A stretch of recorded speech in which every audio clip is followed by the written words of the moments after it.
Selamat datang di Beetle Channel, semoga kita bahagia. Jangan lupa subscribe, like, komen dan share agar channel ini semakin berkembang. Terima kasih. Novel Gunho Gu Story. Apakah kamu tahu di perusahaan mana aku bisa bekerja? Perusahaanmu atau perusahaan yang kamu kenal? Kenapa? Kamu sudah mempunyai pekerjaan di pemerintahan.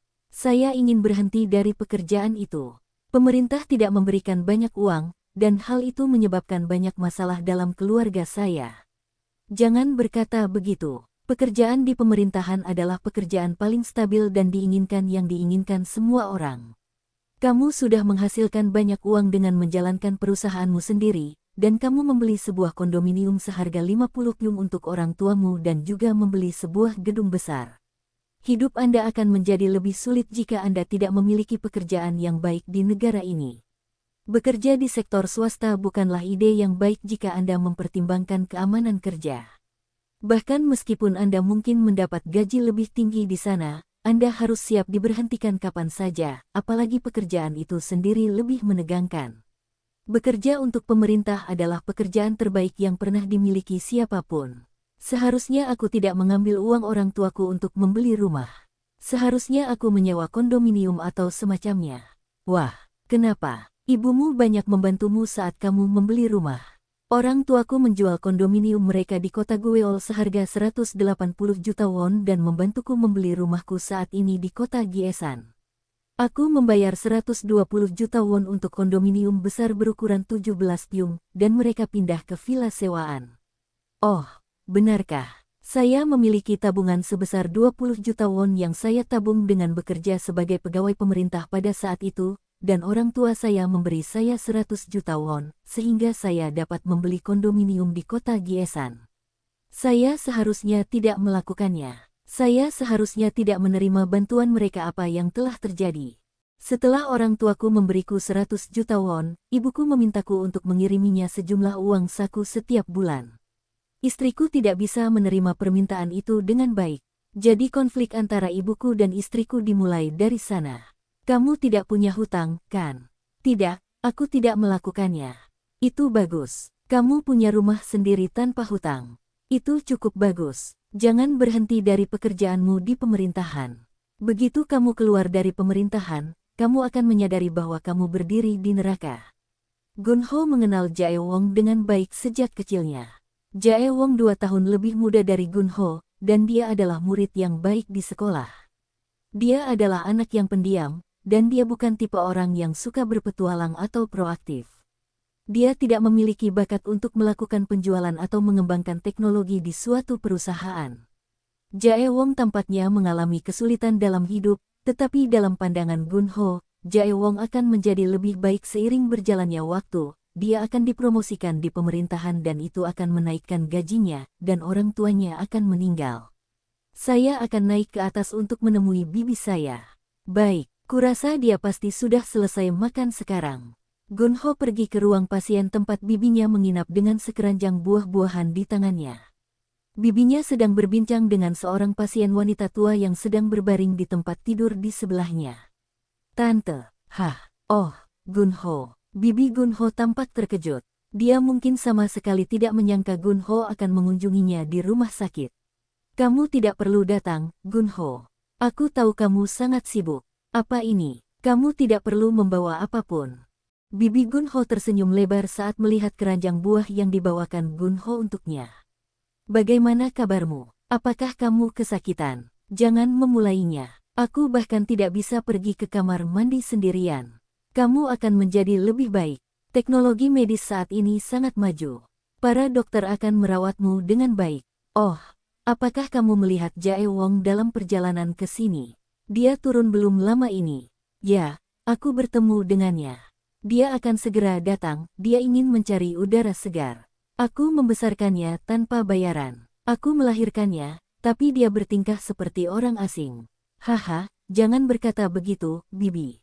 Kamu tidak bermaksud begitu. Seorang anak laki-laki menjadi orang asing setelah dia menikah. Mereka selalu memihak istrinya. Gunho, jangan lakukan itu pada ibumu. Pasien wanita tua di tempat tidur di sebelah bibi Gunho bertanya padanya, siapa pemuda ini? Dia tinggi dan tampan, sangat tampan. Dia keponakanku, putra kakak laki-lakiku. Dialah yang menghasilkan banyak uang dan baru saja membeli sebuah gedung. Sebuah gedung, begitu. Dia tampak kaya. Gun Ho tertawa. Terima kasih Bu. Semoga Ibu selalu sehat dan panjang umur. Gun Ho kemudian berdiri dari tempat duduknya untuk pergi. Ayo, Gun Ho. Kamu pasti sangat sibuk. Gun Ho mengeluarkan sebuah amplop dari saku bagian dalam jaketnya. Bibi, ambilkan minuman dengan ini. Oh, kamu tidak perlu melakukan itu. Bibi Gun Ho tidak menolak mengambil amplop itu, dia mengambilnya dan menyembunyikannya di bawah kasur dengan cepat. Aku akan memberitahu Jae Wong untuk datang dan tinggal bersamamu saat aku keluar. Oke, sampai jumpa, Gun Ho. Terima kasih sudah datang. Gun Ho turun ke ruang tunggu, tetapi dia tidak dapat menemukan Jae Wong. Dia berpikir sejenak apakah dia akan mencarinya, tapi kemudian dia memutuskan untuk pergi saja, dan dia menuju ke kota Gweol tempat orang tuanya tinggal. Gun Ho tiba di Hillstead Condo di kota Gweol tempat orang tuanya tinggal. Dia memasukkan kode akses dan masuk ke kondominium. Sepertinya tidak ada seorang pun di rumah karena tidak ada yang keluar untuk melihat siapa yang baru saja masuk ke dalam rumah. Kemudian Gun Ho menemukan ibunya sedang tidur di ruang tamu. Mulutnya terbuka, dia sepertinya sedang tidur nyenyak. Dia bahkan tidak akan bangun meskipun ada perampok yang masuk ke dalam rumah. Gun Ho berjalan ke arah ibunya dan mencoba menutup mulutnya, dan itu membangunkannya. Dia tampak terkejut melihat Gun Ho. Hah, siapa ini? Gun Ho ada di sini. Tidak ada orang di rumah. Tidak, semua orang keluar. Ayahmu mungkin sedang minum-minum dengan tetangga. Jong Ah sedang bersekolah, dan orang tuanya sedang bekerja. Segala sesuatu di rumah tampak begitu damai. Saya sedang dalam perjalanan dari rumah sakit Gil. Rumah sakit Gil. Oh, apakah kamu melihat bibimu? Ya, benar. Dia bilang dia merasakan sakit sekali di punggung bawahnya sehingga dia bahkan tidak bisa pergi ke kamar mandi sendirian. Dia bertindak seolah-olah dia bisa hidup selamanya sebelum dia terluka di punggung bawahnya. Aku membelikannya sesuatu untuk diminum. Itu bagus. Apakah kamu sudah makan? Ya, benar, Bu. Bagaimana kabar semuanya? Semuanya baik-baik saja di sini, kecuali ayahmu terlalu sering minum. Apakah dia masih pergi ke distrik Jongno Tigaga? Tidak, dia tidak pergi ke sana lagi, tapi dia menemukan tempat lain untuk dikunjungi secara teratur. Dia pergi ke Pulau Oido dan pulau-pulau lain bersama teman-temannya. Apakah menurutmu dia membutuhkan mobil? Mobil. Bahkan jangan mengucapkan sepatah kata pun ketika ayahmu ada. Dia sering minum. Itu cukup mengkhawatirkan bagiku. Aku tidak ingin mengkhawatirkan dia mengemudi sambil mabuk. Dia sebenarnya bilang dia tidak mau untuk mengemudi lagi. Dia bahkan mencabut SIM-nya secara sukarela. Benar-benar, ketika Anda menjadi tua, lebih baik bagi kesehatan Anda untuk berjalan kaki daripada mengemudi. Oh, ini, Bu. Aku membawakan Corvina kuning kering untuk ibu dan ayah.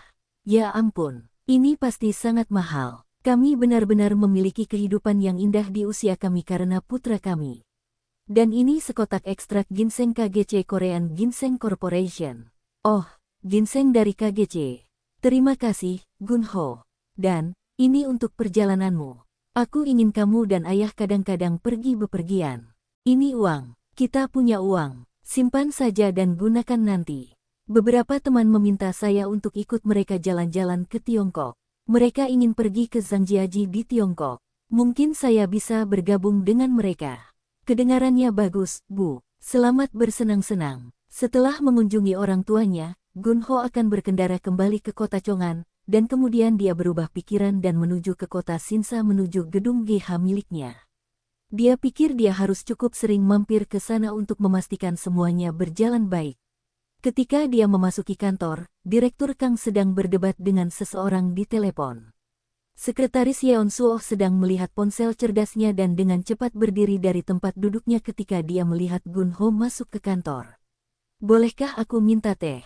Apakah kamu ingin minum teh hijau? Saya ingin minum kopi. Sekretaris Yeon Suoh membawakan Gun Ho secangkir kopi. Dan beberapa saat kemudian, Direktur Kang memasuki kantor Gun Ho. Tuan, Anda di sini. Aku dengar kamu sedang berdebat dengan seseorang di telepon. Oh, itu adalah Presiden Sistem Myongjin. Sistem Myongjin. Anda tahu perusahaan kepegawaian tempat kami menggunakan tenaga profesionalnya. Kami menggunakan tenaga kami sendiri untuk parkir dan pembersihan, tetapi untuk pekerjaan profesional kami menggunakan tenaganya, terutama untuk pekerjaan di ruang mesin dan kelistrikan. Benar. Mereka meminta kami untuk menaikkan gaji para pekerja karena menurut mereka biaya tenaga kerja secara umum meningkat. Saya katakan kepada mereka bahwa kami dapat menaikkan gaji mulai tahun depan, dan mereka meminta kami untuk menaikkannya mulai bulan depan. Ada banyak sekali perusahaan perekrutan yang bisa kita gunakan.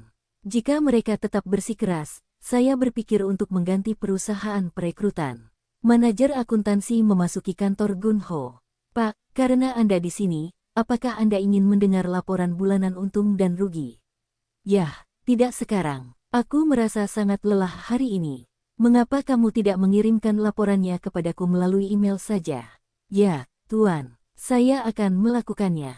Gunho melakukan tur keliling gedung bersama Direktur Kang. Sekilas, bangunan itu tampak begitu menakjubkan dan indah. Namun, jika dilihat dari dekat, banyak tempat yang menunjukkan retakan dan noda sehingga memerlukan perbaikan. Aku akan mengirim Direktur Yun dari kantor kita di Kota Asan. Kalian berdua kemudian membuat daftar area yang akan diperbaiki setelah memeriksa gedung. Kita belum memiliki cukup dana dalam cadangan pemeliharaan gedung kita, jadi mari kita perbaiki saja area yang kita harus memperbaikinya sekarang, dan kita bisa memperbaiki area lainnya nanti. Ya Pak, Gunho berkendara kembali ke kota Jiksan. Begitu Gunho kembali ke kantornya, Wakil Presiden, Presiden Yang Huan Song dan Kepala Pusat Penelitian, Direktur John Suoh mengikuti Gunho ke kantornya. Gunho ingin beristirahat karena dia banyak mengemudi hari itu, tetapi sepertinya perhatiannya diperlukan pada terlalu banyak area dalam bisnisnya. Ada sesuatu yang ingin saya laporkan kepada Anda, Tuan. Oke, silakan duduk. Suara Gunho terdengar lelah. Presiden Song mengeluarkan beberapa gambar desain dan berkata, untuk pertama kalinya sejak saya bergabung dengan GH Mobile, saya pergi dan melihat-lihat pabrik S Group tempat saya dulu bekerja. Ada 4 pabrik S Group di Korea, kan? Sebenarnya ada 5 jika kita memasukkan 1 di kota Ulsan.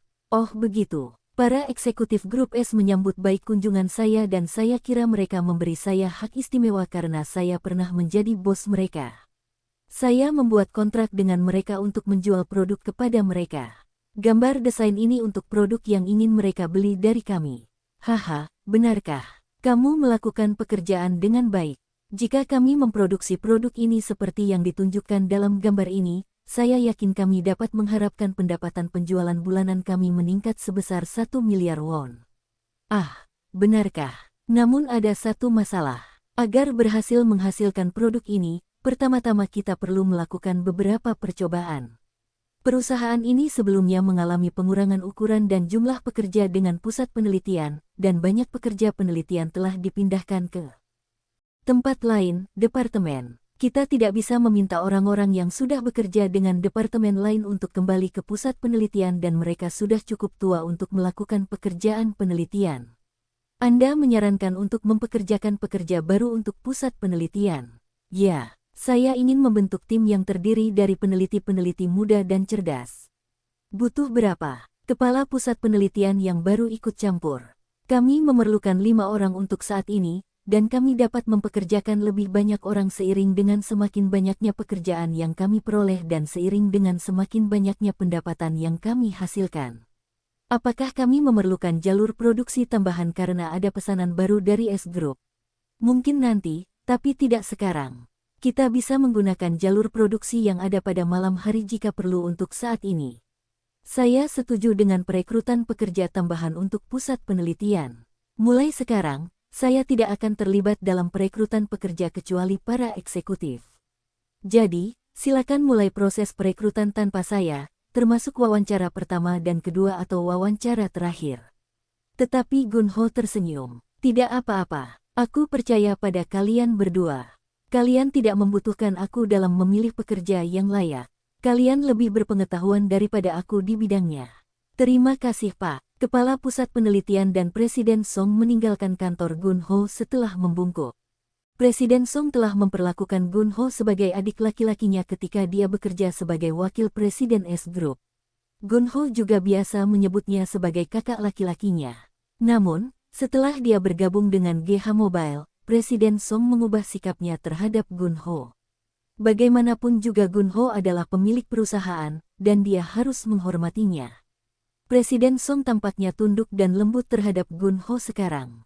Sama seperti auditor internal, yang dulunya bekerja sebagai manajer cabang sebuah bank dan wakil presiden Capital sebelum bergabung dengan GH, menjadi tunduk pada Gunho, Presiden Song juga menjadi tunduk.